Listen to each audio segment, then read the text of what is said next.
tarihin akışını değiştirmek için her zaman kılıç kuşanmış ordulara, zafer çığlıklarına ya da görkemli tahtlara ihtiyaç yoktur. Bazen tek bir adam yola çıkar. Ayağında çarık, sırtında hırka, elinde tahta bir kılıçla. Ve yürüdüğü patikalar, yüzyıllar boyunca haritaların çizemediği manevi bir coğrafyaya dönüşür. İşte Anadolu'nun bağrından sökülüp, Balkanların sisli dağlarına, Tuna'nın coğrafyasına kadar uzanan o efsanevi yolculuğun en gizemli kahramanı Sarı Saltuk. Peki kimdi Sarı Saltuk? Arnavutluğun sarp kayalıklarından Bosna'nın gürültüyle akan nehirlere, Dobruca'nın engin ovalarından Türkiye'nin dört bir yanına kadar adına türbeler kurulan bu derviş, gerçekte kimin nesiydi? Onu bir gazi, bir eren, bir mucize sahibi ya da bir halk kahramanı yapan o görünmez güç nereden geliyordu? Bu soruların izini sürmek için yönümüzü 13. yüzyılın o çalkantılı, karanlık günlerine dönmemiz gerekir.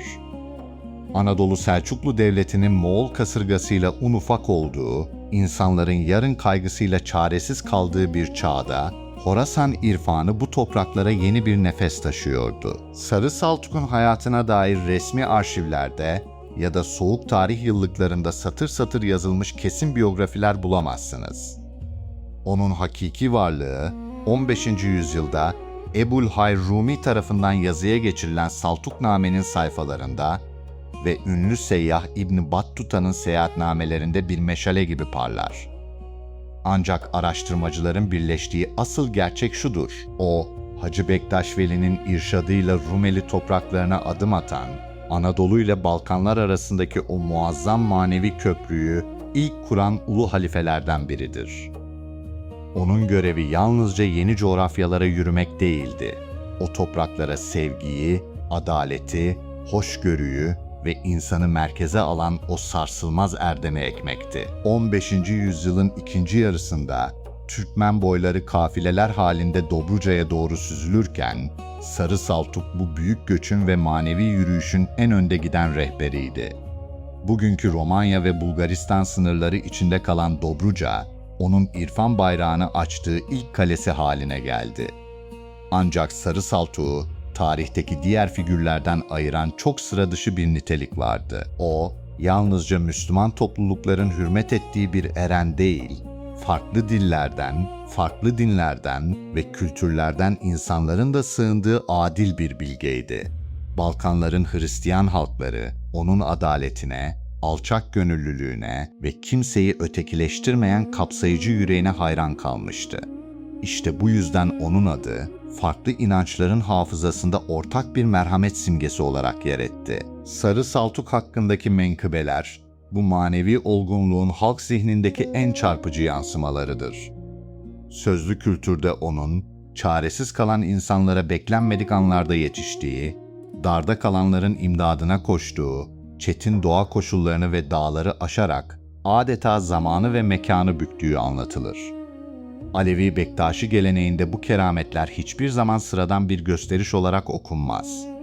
Bu anlatılar, erenin doğayla, yaradanla ve insanla kurduğu o kusursuz uyumun, kötülüğe karşı duruşunun sembolik nişaneleridir. Sarı Saltuk Ocağı ve onun mirası denildiğinde, karşımıza çıkan en büyüleyici soru şudur: bugün Türkiye'den Arnavutluğa, Kuzey Makedonya'dan Kosova'ya, Bosna Hersek'ten Bulgaristan ve Romanya'ya kadar neden onlarca farklı yerde Sarı Saltuk türbesi bulunmaktadır?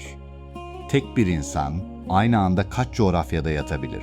Bu durumun sırrı, Saltukname'de geçen o meşhur rivayette gizlidir. Sarı Saltuk Hakk'a yürümeden önce taliplerine ve sevenlerine vasiyet eder, kendisi için 7 ayrı tabut hazırlanmasını ve her bir tabutun farklı bir ülkeye, farklı bir kralın ya da beyin topraklarına götürülmesini söyler. Sırra kadem bastığında tabutlar açılır ve her bir topluluk kendi tabutunda Sarı Saltuk'un bedenini görerek onu kendi topraklarına defnettiğine inanır.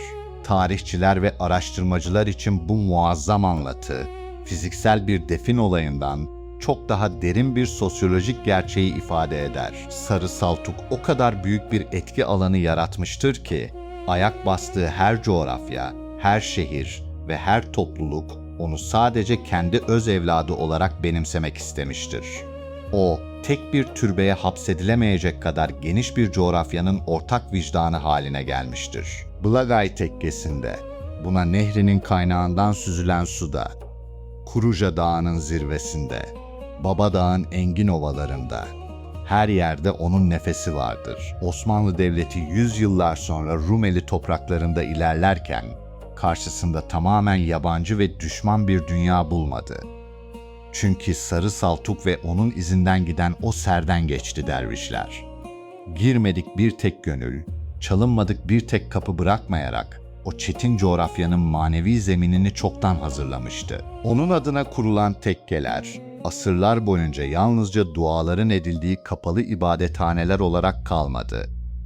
Orası kışın dondurucu soğuğunda kimsesiz yetimlerin, yoksulların ve açların doyurulduğu birer sıcak aşevi oldu.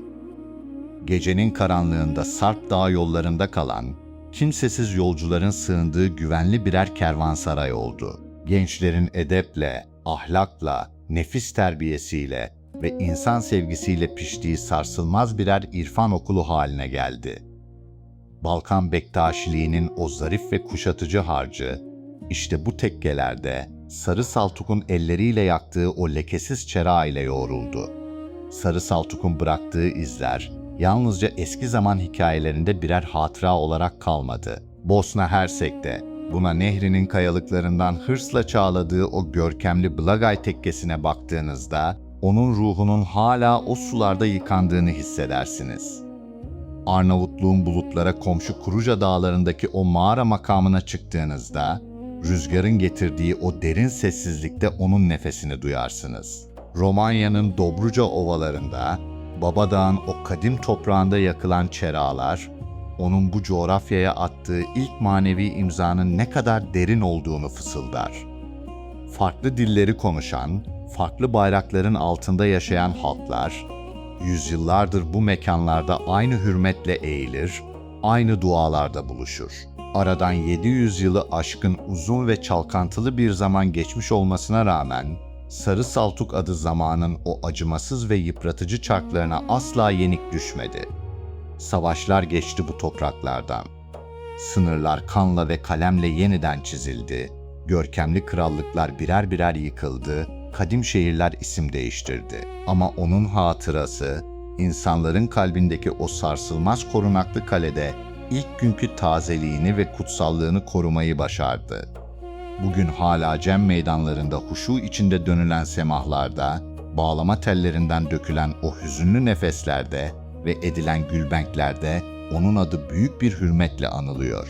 Arnavutluğun Sarp Dağları'ndan Bosna'nın yeşil vadilerine, Türkiye'nin şehirlerinden Avrupa'nın metropollerine kadar her yıl binlerce insan, hiçbir coğrafi sınırı tanımadan onun makamlarına niyaz etmeye geliyor.